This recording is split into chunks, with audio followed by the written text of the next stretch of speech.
কেন্দ্রীয় শহীদ মিনারে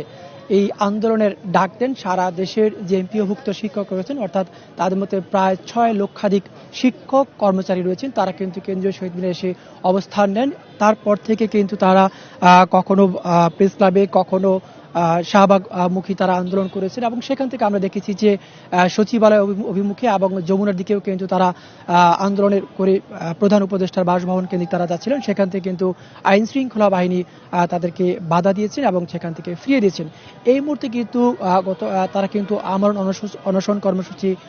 পালন করছেন। কেন্দ্রীয় শহীদ মিনারের শিক্ষকরা রয়েছেন এবং তারা কিছুক্ষণ আগে যেটি বলেছেন যে তাদের যে দাবি 20% বাড়ি ভাড়া বৃদ্ধি করতে হবে, সেই দাবি আদায় কিন্তু এই আমরণ অনশন কর্মসূচি পালন করছেন শিক্ষকরা। এবং একই সাথে তারা যেটি বলছেন যে আগামী রোববার তারা সবচেয়ে বড় অবস্থান কর্মসূচির ডাক দিয়েছেন, যেখানে আসলে কয়েক লক্ষ শিক্ষক কর্মচারী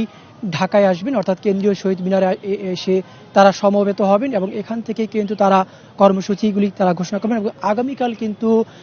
তারা কালো ব্যাজ ধারণ করে এই কেন্দ্রীয় শহীদ মিনারে তার অবস্থান কর্মসূচি পালন করবেন এবং একই সাথে কিন্তু তাদের যে অনশন কর্মসূচি সেটিও কিন্তু অব্যাহত থাকবে। এবং তারা বারবারই যে বিষয়টি বলেছেন যে 20% বাড়ি ভাড়া বৃদ্ধি করতে হবে এবং তাদের যে কর্মচারীদের যে পূর্ণাঙ্গ যে উৎসব ভাতা রয়েছে সেটিও কিন্তু সরকারকে বাস্তবায়ন করতে হবে এবং সেই লক্ষ্যেই কিন্তু সারা দেশে যে 30,000-এর মতো এমপিওভুক্ত শিক্ষা প্রতিষ্ঠান, অর্থাৎ স্কুল,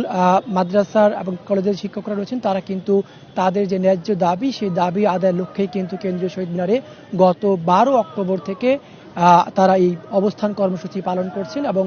আগামীকালও তাদের কালো ব্যাজ ধারণ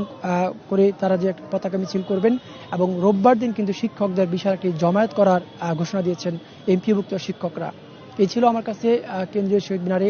এমপিওভুক্ত শিক্ষকদের